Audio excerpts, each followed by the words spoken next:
de edificaciones de concreto reforzado. No es muy, en la actualidad, digamos, no es muy complejo, ¿no? Porque hay varios paquetes, ¿no?, que se van usando, el SAP 2000, el ETAPS y otros más, ¿no?, que se podrían usar. Hay uno que se llama el Midas Gen, no sé si han escuchado ese programa.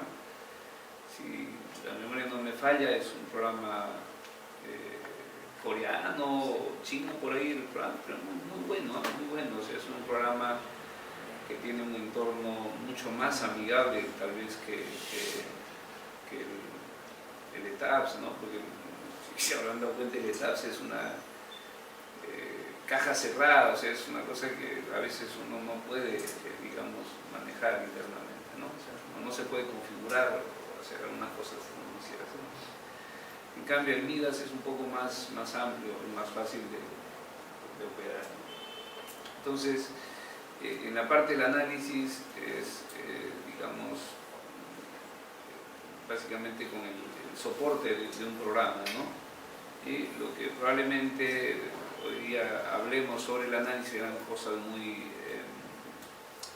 generales que de algún modo permitan a una persona medianamente entrenada en la parte del análisis estructural resolver un edificio de concreto reforzado, ¿no?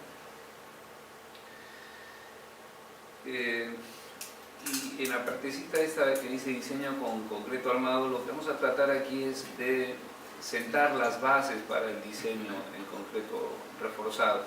Es decir, voy a tratar de en algunos casos que usted recuerde, ¿no?, porque ya la mayoría llevó esos cursos, y un poco también que sirva para uniformizar el lenguaje que vamos a usar a partir de ahora, ¿no? Es decir, me refiero a tal término, ya eso probablemente sea, digamos, una cuestión que ustedes reconozcan y digan muy bien eso después, ¿no? ¿Sí? Bien. Entonces, hoy día nos vamos a tratar de uniformizar criterios, recordar las partes más elementales de lo que es el diseño en concreto reforzado, ¿no? Bueno, yo he tenido la suerte de, digamos, estar rodeado de gente muy inteligente y que ha favorecido un poco mi formación como ingeniero civil, ¿no? O sea, tal vez estaría mal un poco dar nombres, ¿no? Pero, por ejemplo, el Finadito Morales, ¿no?, una gran persona, un hombre que incentivaba el estudio en concreto reforzado, ¿no? Y él siempre decía, ¿no?, o sea, el concreto reforzado es aprender a diseñar flexión y corte. El resto, decía, ya es mera aplicación, es decir, diseñar una columna requiere tener un concepto muy claro de lo que es el diseño por flexión, ¿no? Porque es flexo con presión. Entonces, si uno no tiene claro el concepto del diseño por flexión y cortante en concreto reforzado, no sabe absolutamente nada, ¿no? Entonces, él decía, bueno, ya en su experiencia, ¿no?, que bastaría manejar esos dos conceptos para que luego, digamos, uno esté capacitado para diseñar cualquier elemento del concreto reforzado. Entonces, esos son los puntos clave, me parece, ¿no? Hay otros, obviamente, que tal vez son tratados de manera muy tangencial, que es el concepto de la adherencia, ¿no? Tiene que ver con el despiece, la longitud de desarrollo, los empalmes por traslape, empalmes a tope del refuerzo longitudinal. Eso sí lo vamos a ver y hoy día creo que no nos va a alcanzar el tiempo, pero sí en el desarrollo de diseño, por ejemplo, de vigas, vamos a tratar de ese diseño detallado en la viga, considerando, digamos, los puntos de corte, ¿no? ¿Sí? Entonces, eso es lo que pretendemos. Bien, lo que es el diseño de losas y escaleras, bueno, salimos de flexión y eso sale rápido, ¿no? Diseño de vigas, como les mencionaba, vamos a incluir la parte de diseño de vigas, columnas y muros y zapatas, lo que es el diseño con requerimientos sísmicos, ¿no? Para eso, miren, digamos, trataba de tomar una decisión, ¿no? Y ya esa decisión, o sea, la vamos a tomar en conjunto, ¿no? Ustedes saben que tenemos una norma de diseño en concreto reforzado, que es la norma técnica de 060, ¿no? La de 060. Y esta norma técnica de 060 ha sido desarrollada tomando como base el ACI 318. El ACI es una institución americana, ¿no? Y tiene varios capítulos, ¿no? O grupos, ¿no? Que lo que hacen es estudiar el uso del concreto en determinadas obras civiles, ¿no? Para edificios es el capítulo ACI 318. Esto es para edificios, ¿no? Es importante esto que se mencione. Miren, voy a salir un poquito de lo que quiero. Hay un manual de la práctica de la construcción con el ACI. Este documento que les voy a mostrar ya es literalmente antiguo, ¿no? Tiene no me acuerdo lo que es del 2000 y algo, ¿no? 2005. Ahora creo que estamos en 2018, ¿no? Y bueno, es un documento, miren, que es el compendio de todas las publicaciones del ACI, de todos los capítulos, ¿no? Entonces el ACI tiene pues una serie de capítulos que trata sobre el uso del concreto en una determinada obra civil. Lo de acá es para edificios, ¿no? Y por ejemplo, cuando se trate de diseñar tanques elevados, es otra historia, ¿no? Es el ACI 350, que por acá debe aparecer, ¿no? Ahí está, ¿no? Miren, ese es exclusivo para el diseño de tanques elevados. Luego, si gustan, yo les paso ese documento, sí, no hay problema. Está, pero así absolutamente todo lo que corresponde así. Hay cositas que, digamos, hay un manual detallado de estructuras de concreto reforzado, que es se me fue el número de la ACI, ¿no? La ACI 369, creo que son 99. Es el detallado, ahí no está, ¿no? Sí. Hay que conseguirlo aparte, por ahí si gustan también les puedo pasar, ¿no? Pero bien, el ACI entonces tiene varias publicaciones y esta es específica para el diseño de edificios. Según nuestros reglamentadores, esto estaría, digamos, nuestra norma estaría actualizada con el ACI 318 del 2002, que es el año de publicación, ¿no? ¿Sí? Pero en realidad no es tanto así, o sea, si se revisa con un poco de detenimiento, en realidad estamos con el 318 del 99, es lo que hay, ¿no? O sea, en realidad la norma técnica, la S260, gran parte de su formulación, desarrollo está en función del ACI 318 del 99. En 2002 hubo un cambio muy significativo en el enfoque del diseño en concreto reforzado. A partir de 2002 hacia adelante, el diseño se llama por deformaciones límites. Ese es el título que le han dado, ¿no? Antes se decía el diseño por resistencia, la otra denominación que se usaba, ¿no? Y ahora la última edición es del 2016, creo, ¿no? Y la que tengo ahí es del 2014, tal vez alguno ha escuchado el 2016. No hay, ¿no? Entonces, bien, es el ACI 318 del 2014. Bien, entonces tenemos dos opciones, o tomo lo de acá o tomo lo de acá, y esa decisión la tomamos de manera compartida entre todos. ¿Bien? Entonces la idea es, ¿quieren desarrollar el curso con la norma técnica 060 o lo hacemos con el ACI 318 de 2014? Ahora, lo que pasa es que hay que entender que del 99 al 2014 hay un montón de años, ¿no? Y ha sucedido un gran terremoto en Chile, ¿se acuerdan? Sí. Bien, entonces Ahí los gringos, los americanos tomaron una decisión muy fuerte, ¿no? Hicieron unos cambios muy significativos en el diseño sísmico, ¿no? Entonces, es decir, el ACI es mucho más exigente en la parte del diseño sísmico que nuestra norma técnica de 060. Por eso le decía, ¿qué es lo que quieren? ¿No? Acá en Perú, cuando se quiere enseñar algo, tú lo puedes hacer con cualquiera de los dos. O con la S260. Sí, o sea, legalmente estamos lo de acá. Pero hay una cuestión que uno puede digamos, optar, ¿no? O sea, es decir,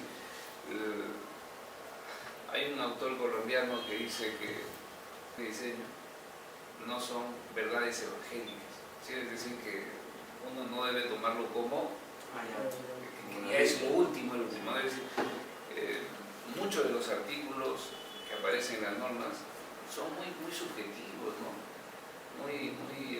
No sé, a veces los mismos autores de las especificaciones tratan de imponer una idea sobre el otro.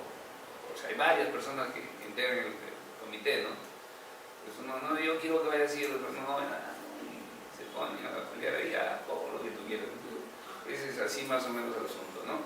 Entonces, el comentario va por el lado ¿no? Que la idea sería aplicar la ingeniería. Ingeniería es decir, muy bien, en los reglamentos me dan lo mínimo, pero yo puedo usar otro reglamento siempre y cuando supere ese mínimo. No sé si me entienden, ¿no? Sí, o sea, claro, si la ACI me dice, oye, ponle la norma técnica, ponle 2 fierros, y la ACI es más exigente, me dice, ponle 3, entonces yo sé que el otro está más exigente.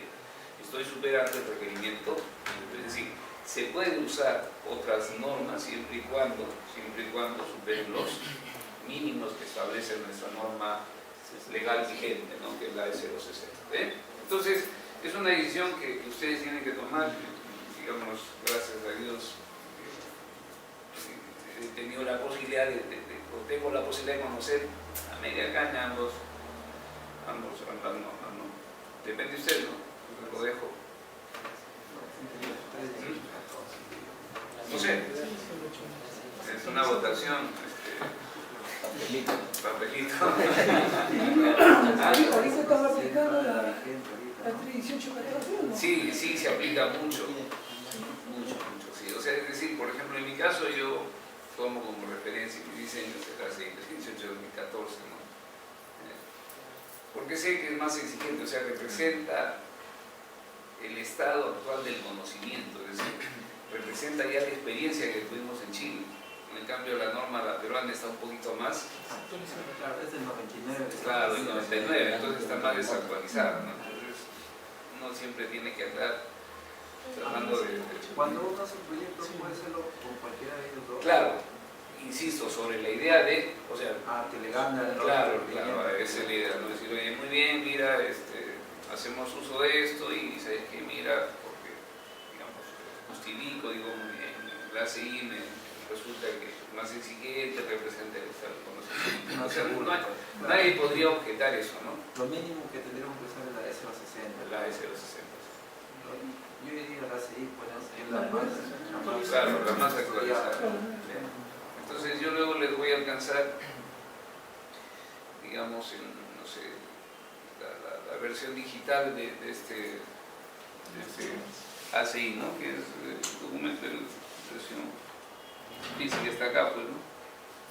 ¿Ya? Entonces tomamos como referencia el ACI de 18-2014. Bien.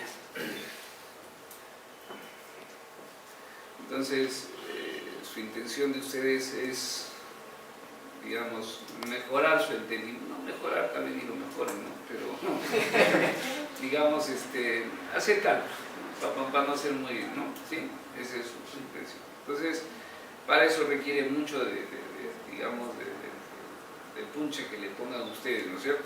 ¿Sí? O sea, por ejemplo, ahora, un poco más, si lo hacemos héroe nacional a Pablo Guerrero, ¿no?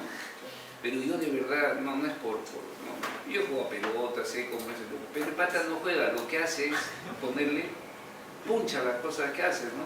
Sí, es decir, es un tipo, como le hace honor a su apellido, es Guerrero.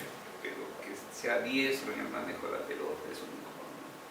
Sí, versión digital de este archivo, y si lo revisamos rápido, o sea, para que vean cuál es el contenido, bueno, esto lo pueden descargar también del internet, ¿no? Miren, bueno, ahora el ACI se ha ordenado un poquito diferente, ¿no? La manera de presentación hasta el 2011 era diferente, ¿no? Pues ahora le han dado un vuelco los gringos y genera un montón de malestar en la gente porque es difícil encontrar a veces la información, ¿no? Uno estaba acostumbrado a tener una secuencia de, ¿no? Y ahora lo han cambiado un poquito. Y tiene el capítulo 1 que habla sobre las generalidades, el capítulo 2 alguna terminología, el capítulo 3 las normas citadas, capítulo 4 los requisitos para los sistemas estructurales. Miren que aquí hay sobre los materiales, las cargas de diseño, los sistemas estructurales, análisis estructural, la resistencia, el funcionamiento, la durabilidad, la sostenibilidad, la integridad. Este es un concepto muy bonito, la integridad estructural, ¿no? Que les recomiendo que le den una ojeada, y también en que no es mucho, ¿no? ¿Sí? La resistencia al fuego y bueno, otras cosas más, ¿no? El capítulo 5, cargas. Aquí lo que vamos a encontrar son cosas muy generales, ¿no? ¿Sí? Tal vez lo más importante está aquí en la parte de la integridad, que es un concepto que muy pocos conocemos, ¿no? Esto de las cargas, las combinaciones de carga, que son un poquito diferentes a las que nosotros manejamos. Luego tienen el análisis estructural. Esto, por ejemplo, en las ediciones anteriores estaba un poco medio separado y no había una congruencia ¿no? En la lectura de esos artículos. Luego tienen losas en una dirección, losas en dos direcciones, vigas, columnas, muros, diafragmas. Esto es algo novedoso, no había en las ediciones anteriores, o no estaba como un capítulo pendiente. Cimentaciones, concreto simple, y luego tenemos por acá el anclaje del concreto, y el capítulo 18 es estructuras sismo resistentes. Entonces, la idea sería que le den varias leídas a esta partecita, ¿no? O sea, ese capítulo, estructuras sismo resistentes. No hay otra leída, o sea, la idea no es memorizar el asunto, sino tratar de identificar dónde uno va a encontrar la información, no tiene otro sentido. Y bueno, antes estaba en el capítulo 21 esta partecita, ¿no? Ahora es el capítulo 18. Y luego sigue los requisitos de diseño y durabilidad, refuerzo de acero, propiedades de durabilidad y embebidos. Esto es la longitud de anclaje. Factores de reducción de resistencia, resistencia de las secciones, el modelo del puntal y el tirante, requisitos de funcionamiento, esta es la parte de servicio, el detallado del refuerzo, ¿sí? Y por acá sigue documentos de construcción, la evaluación de las estructuras existentes y algunos apéndices, como lo de acá que serían las equivalencias. Esto es importantísimo, ¿no? Porque nosotros estamos acostumbrados a trabajar en el sistema métrico decimal y muchas de las ecuaciones que aparecen ahí o están en el sistema de unidades inglesas o en el sistema de unidades internacionales, ¿no? Sí, entonces,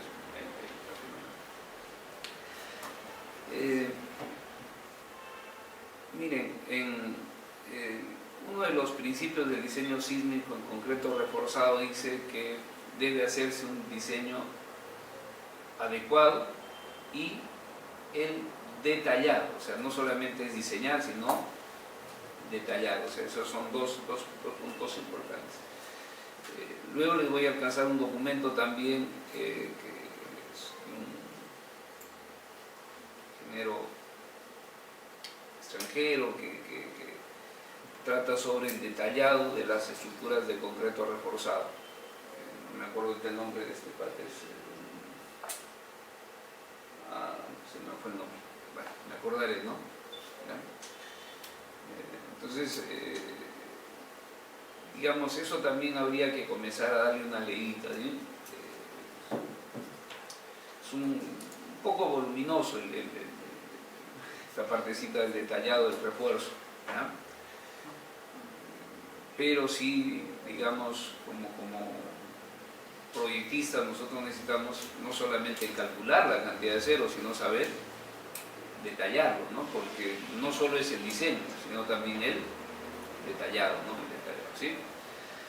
Bien, entonces esto creo que sería las generales de ley para el asunto, ¿no? Y vamos a ver cómo hemos colocado acá aquí los voy a aburrir un poquito con algunas cuestiones teóricas que, digamos, son necesarias a fin de tener un poquito claro algunos términos y conceptos en el diseño en concreto reforzado, ¿no? Y miren, nosotros vamos a usar una serie de ecuaciones, ¿no? Para calcular la resistencia de los miembros estructurales del concreto reforzado. Por ejemplo, lo más simple que se nos pueda recurrir a la mente, ¿no? Es el momento resistente de una viga simplemente reforzada, ¿no? ¿Sí? Bien. Entonces, y por acá luego resulta A, que es A su S, FY, entre 0.85 F'C por D. Esta es una ecuación, ¿no es cierto? ¿Bien? Pero esa ecuación se tiene que deducir, o ha sido deducido. Pero para deducir esa ecuación se plantean una serie de supuestos. Es decir, esa ecuación, en realidad, le voy a quitar el valor de phi, ¿no? ¿Bien? Entonces se plantean una serie de supuestos. Eso significa que esa ecuación no es exacta. No es exacta. ¿Sí? No es exacto. Entonces, uno debe conocer ello, decirlo muy bien, esta ecuación no es exacta, ha sido deducida planteando una serie de supuestos. Mientras la cantidad de supuestos sea mayor, el nivel de precisión de la ecuación va decreciendo. Entonces, luego eso tendríamos que ya relacionarlo con la parte de las estadísticas para obtener un diseño que resulte siendo confiable. Entonces, todas las ecuaciones que vamos a manejar en este diplomado o en lo que es el diseño en concreto reforzado se basan en esos 5 supuestos, ¿no? Y creo que cada uno de ellos se conoce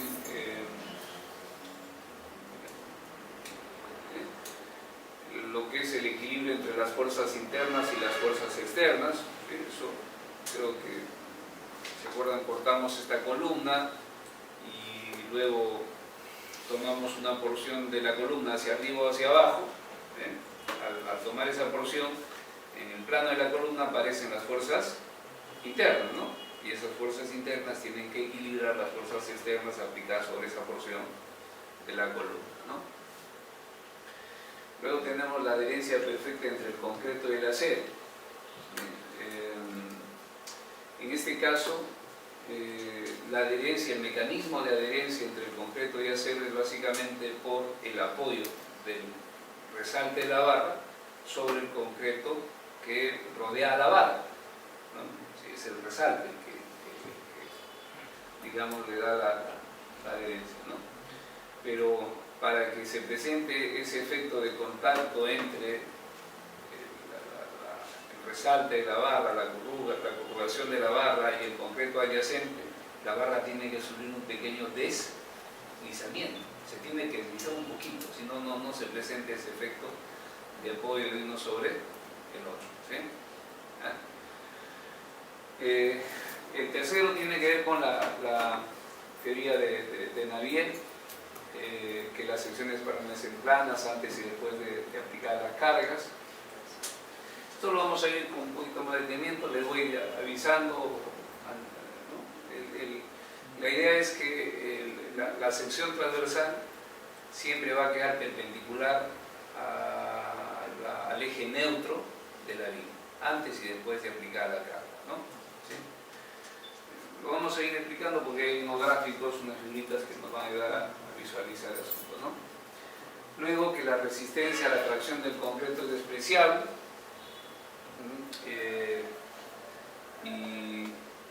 y bueno, tanto así que la resistencia a la tracción del concreto se toma igual a 0. Y por último, que los esfuerzos que se desarrollan en la sección transversal son dependientes del diagrama esfuerzo de formación del material. Entonces, esos son los 5 supuestos básicos que se plantean en la mecánica del concreto armado. No hay más, esos son los 5. Ahora, si vemos ya con un poquito con detenimiento el asunto, bien, ahí tienen una columna sometida a carga axial y momento, ¿no? Recuerden que en este caso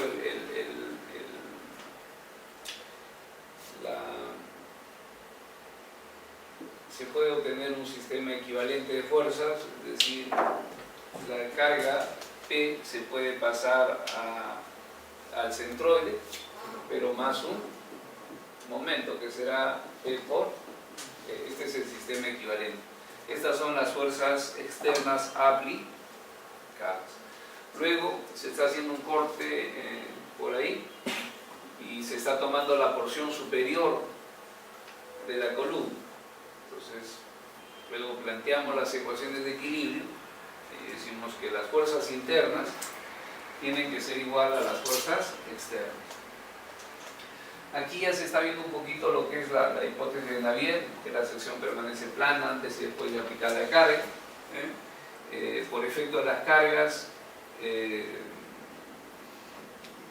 digamos, va a aparecer deformación, y si hay deformación van a aparecer esfuerzos. Esos esfuerzos multiplicados por una superficie se obtienen fuerzas, ¿no? Entonces, por ejemplo, acá el acero se alarga, está sometido a un esfuerzo, ¿no? Y que si ese esfuerzo se multiplica por la cantidad de acero, tenemos la fuerza que se desarrolla en el acero. El concreto también se deforma. Si hay deformación en el concreto, entonces eso significa que en él se desarrollan esfuerzos, ¿no?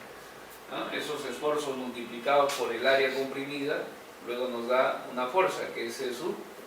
Estas dos fuerzas son fuerzas internas, ¿no es cierto?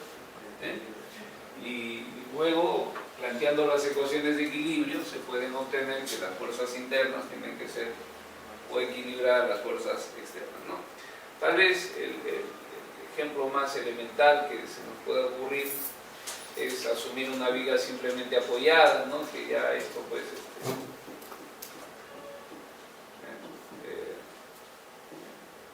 que primero resolvemos la viga, calculamos sus reacciones, luego se acuerdan a esta distancia X, calculamos sus fuerzas internas, ¿no? ¿Y qué fuerzas internas aparecen?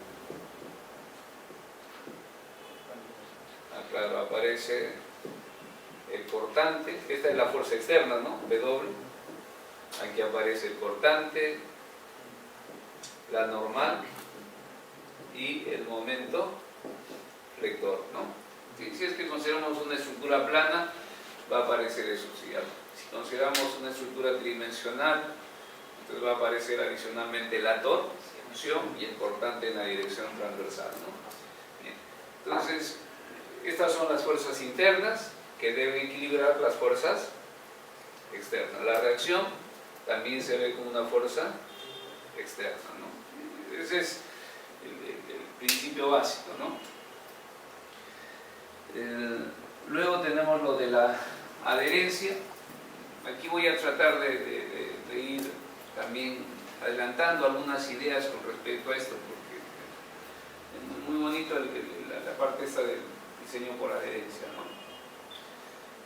Como ven en la figura de la izquierda está dibujada la barra y los resaltes, ¿no? Las corrugaciones, ¿no?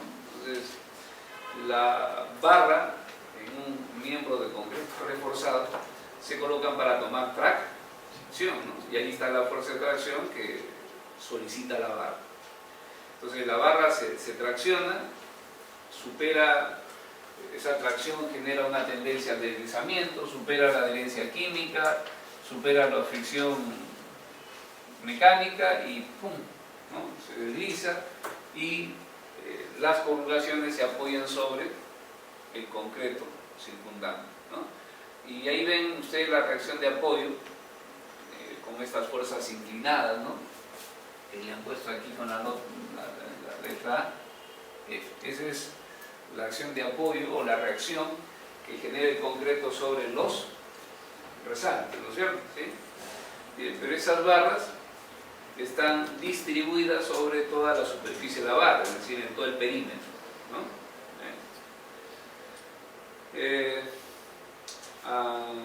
Esa es la reacción que genera el concreto sobre el resalte. Ahora, si vemos el principio de acción y reacción, esas fuerzas al concreto pasan con sentidos contrarios, ¿no es cierto? ¿Sí? Es decir, si veo por acá un resalte,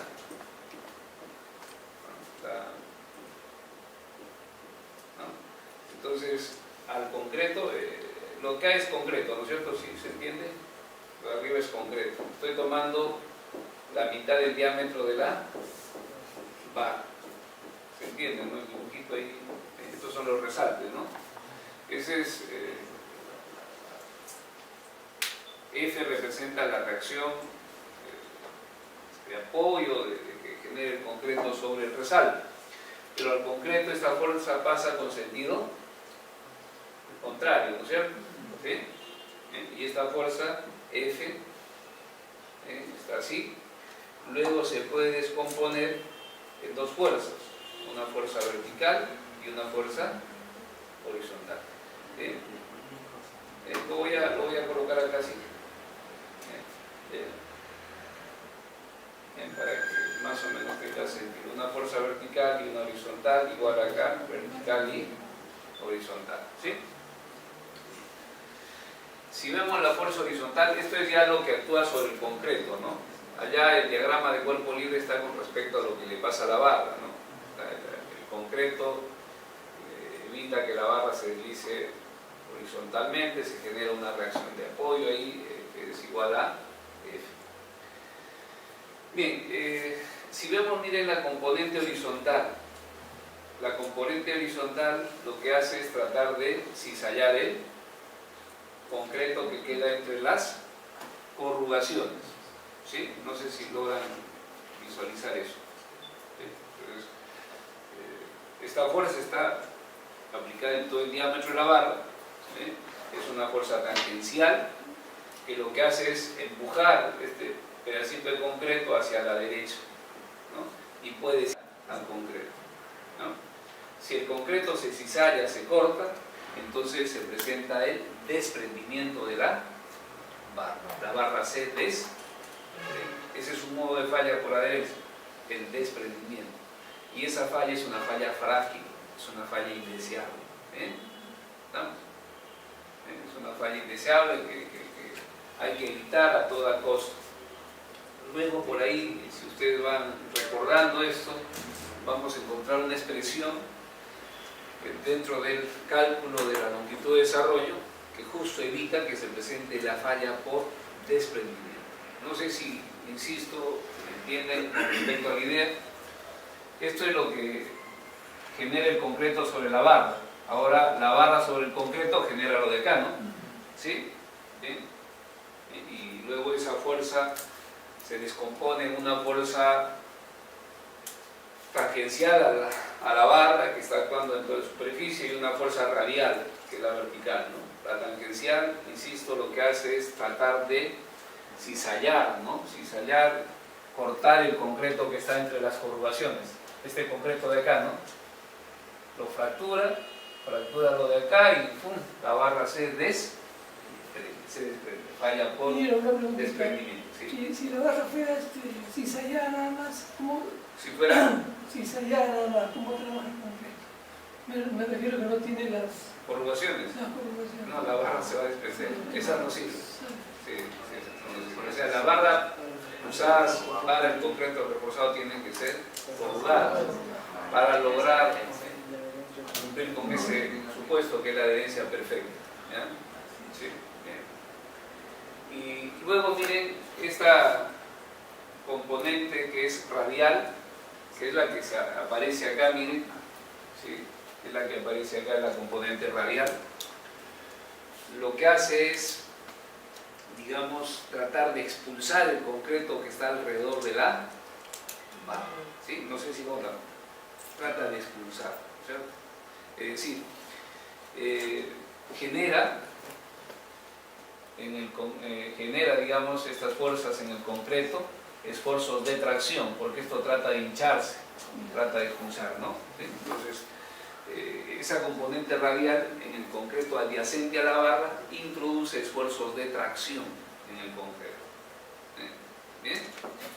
Y la distribución de esos esfuerzos de tracción están más o menos, o esos esfuerzos de tracción más o menos se presentan en este diámetro, ¿no? Que por acá ha sido más o menos dibujado, ¿no? ¿Bien? Entonces, la componente radial lo que hace es empujar el concreto adyacente a la barra. Es como si fuese una tubería a presión. Entonces, internamente trata de expulsar o de expandir al concreto, introduciendo, insisto, esfuerzo de tracción, ¿no? Y como la resistencia a la tracción del concreto es despreciable, probablemente esos esfuerzos de tracción generen el agrietamiento del concreto. ¿Sí? Bien. Entonces, para eso luego vamos a ver que por ahí hay algunas soluciones, ¿no? que es ponerle un poquito de fierro más, los estribos mismos, digamos, ayudan a controlar estos esfuerzos de tracción introducidos por la componente radial del efecto de apoyo de la barra sobre el concreto. ¿Sí? Entonces, bien, por ahora, digamos, el mecanismo de unión entre el concreto y el acero básicamente lo proveen las corrugaciones, ¿cierto? Y ya les he dicho, hay un modo de falla que es el desprendimiento y el otro modo de falla es por fracturamiento del concreto. El desprendimiento lo genera la componente horizontal y el fracturamiento la componente radial, ¿no? Porque esa es la que trata de que el concreto alrededor de la barra se hinche, ¿no? Lo expulsa así, ¿no? Y genera esfuerzo de tracción, y esos esfuerzos de tracción van a generar probablemente el fracturamiento del concreto que está alrededor de la barra. A ese fracturamiento a veces le llama el hendimiento, le llaman en algunas partes de las especificaciones, ¿no? Fracturamiento de tipo.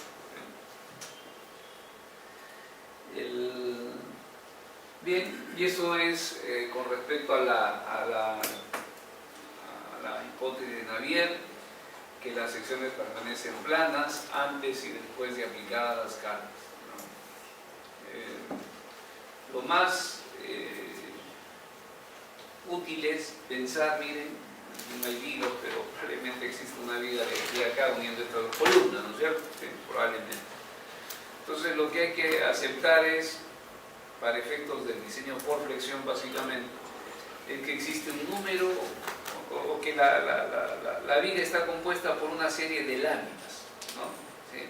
Y esas láminas son perpendiculares al eje longitudinal de la viga.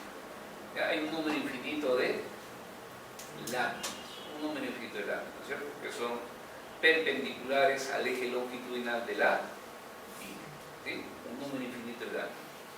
Y que la geometría de esa lámina será igual a la sección transversal de la viga, es decir, si la sección transversal de la viga es un rectángulo, esa lámina es un rectángulo. Si es una viga T, tendrá la forma de una T. Entonces hay un número infinito de láminas, ¿cierto? Es como si fuese un anticucho. ¿Entienden? ¿Sí? Es como en este libro, ¿no? Es como en este libro.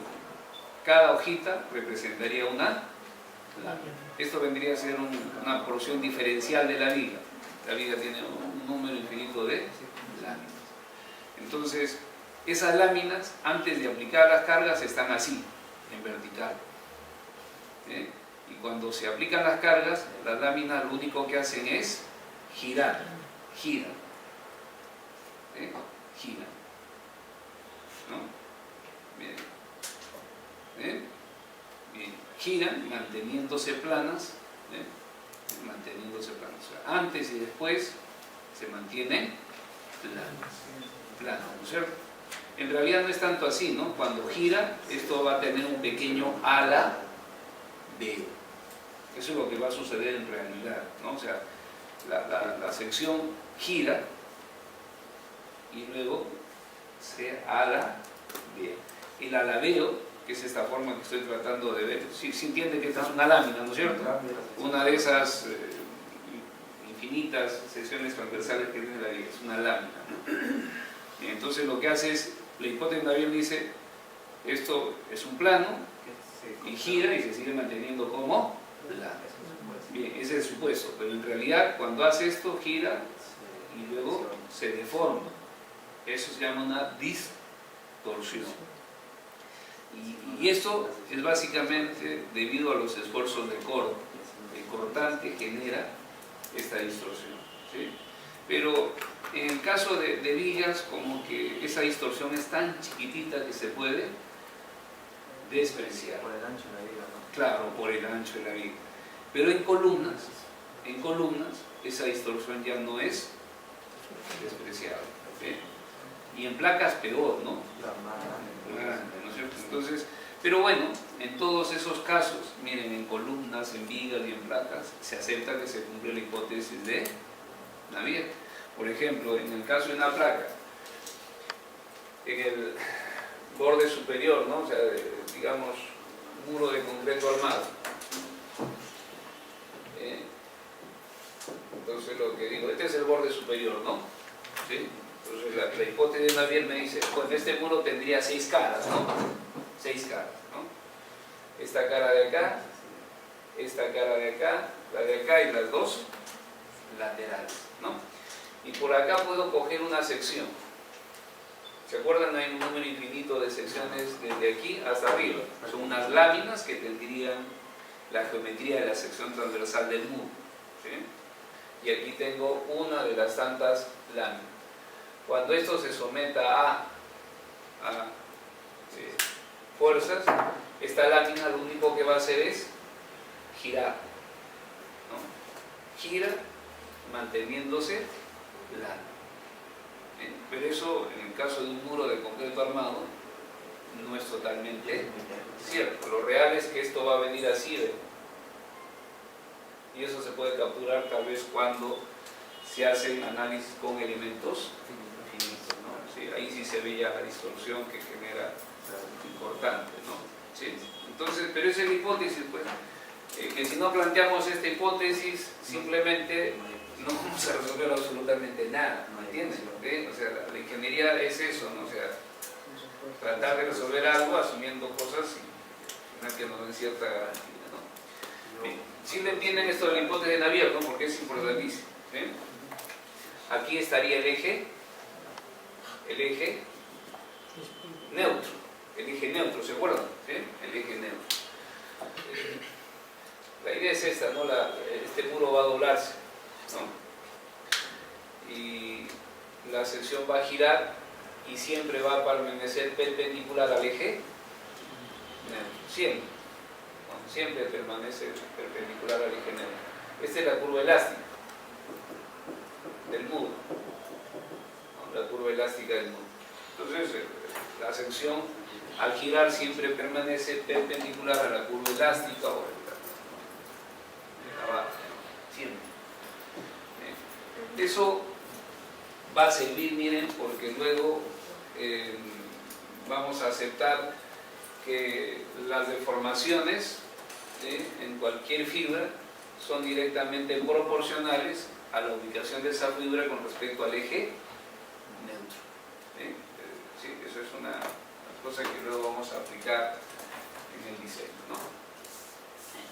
Y creo que hay unas imágenes que de algún modo también reflejan lo que estoy mencionando, ¿no? En la parte inferior es un muro de concreto reforzado, ¿no?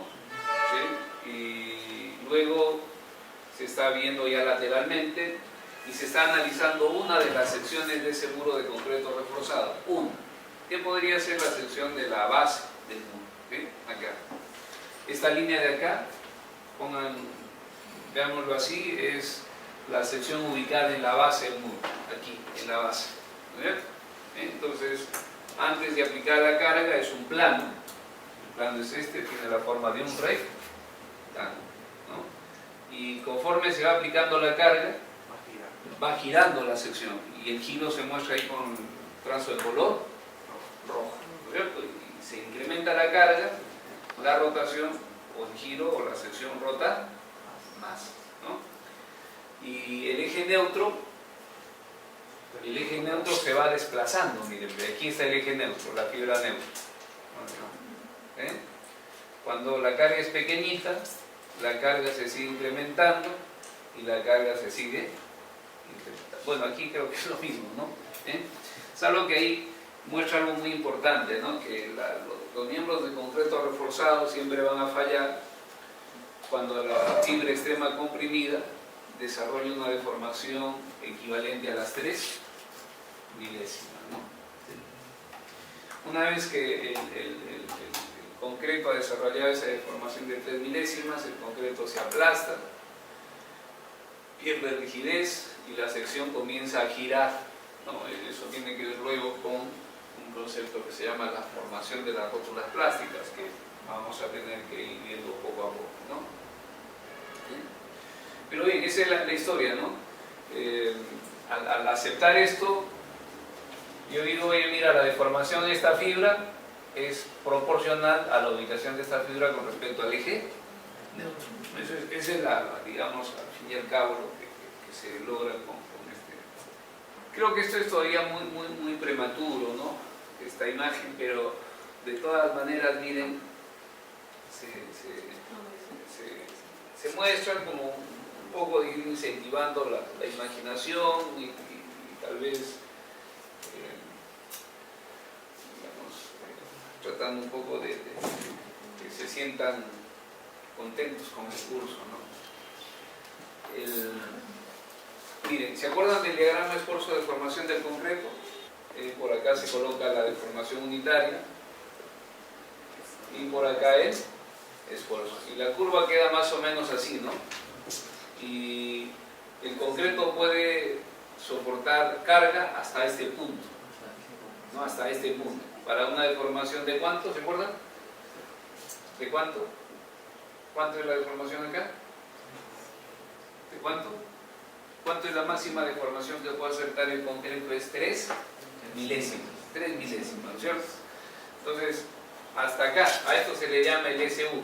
Aprox es 3 milésimos. En realidad, esto va a depender del tipo de concreto. Pero hasta acá nosotros le podemos colocar carga al concreto. Más de esa deformación, el concreto dice, es que compadre, no puedo.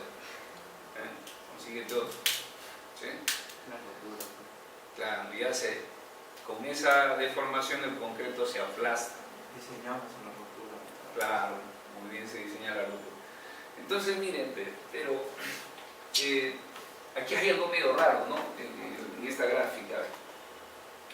Si ustedes ven, aquí tienen la deformación que corresponde a las 3 milésimas. Acá, miren, en esta fibra. ¿Se acuerdan que si este es el eje neutro, de aquí a la izquierda, de aquí a la derecha hay un número infinito de fibras? ¿Se acuerdan del concepto de fibras? ¿Sí? ¿Se acuerdan? O sea, es decir, en el caso del muro, en el caso del muro, lo que habría que hacer, primero hemos aceptado que está conformado por un número infinito de secciones que son perpendiculares al eje longitudinal. Esas son las secciones, ¿no? Y luego, aunque esto no es tan cierto, pero decimos, oye, en vertical está también conformada por un número infinito de secciones, y a esta le llamamos fibras. ¿Se acuerdan? Fibras, ¿no? Como si estuviese un montón de tablitas colocadas una atrás de otras, hasta acá y firmemente adheridas una con respecto a la otra. Entonces, bien, en esta fibra de acá, miren, se desarrolló la deformación de 3 milésimos. Pero entonces de aquí para acá el concreto, primero, creo que estoy explicando mal el asunto. De aquí para acá a la izquierda, todos son esfuerzos de tracción. La tracción. Aquí la fibra se alarga, hay tracción. La tracción lo toma el acero. De aquí para la derecha, todas las fibras están comprimidas. ¿Quién toma la compresión? Es el concreto, ¿no es cierto? El concreto. Pero miren, en esta fibra la deformación del concreto es de 3 milésimos, pero de aquí para acá la deformación unitaria es de más de 3 milésimas, es decir, ya está más a la derecha, ¿no? ¿Sí? En realidad, la deformación, cuando sucede un sismo, la deformación en la fibra extrema comprimida va a resultar más de 3 milésimos. Y esta es la máxima deformación que puede soportar el concreto simple, sin confinar, porque este valor representa así, es la máxima deformación que puede resistir el concreto sin confinar, es el concreto simple. ¿Quién confina el concreto? Son los estribos. Entonces, esas 3 milésimas representa eso, representa la máxima deformación que puede resistir el concreto sin estribos, sin confinar. Pero ¿qué hacemos en una placa? Aquí le colocamos estribos, ¿sí o no? ¿Sí o no? Entonces, cuando le colocamos estribos, lo que hacemos es lograr que el concreto pueda resistir una deformación unitaria mucho mayor. Mucho mayor. Entonces, oye, de aquí para acá, sé que la deformación en concreto va a ser más de las 3 milésimas. Toda esta porción de concreto, ¿qué debería hacer? Le debería colocar estribos, ¿no? Para que el concreto sea capaz de tomar una deformación de más de 3 milésimas. Ustedes han visto que en las placas colocamos los cabezales, ¿sí? Los elementos de borde, se colocan un montón de estribos. Bien, es para eso, ¿no? Para eso, y se calcula. ¿Sí?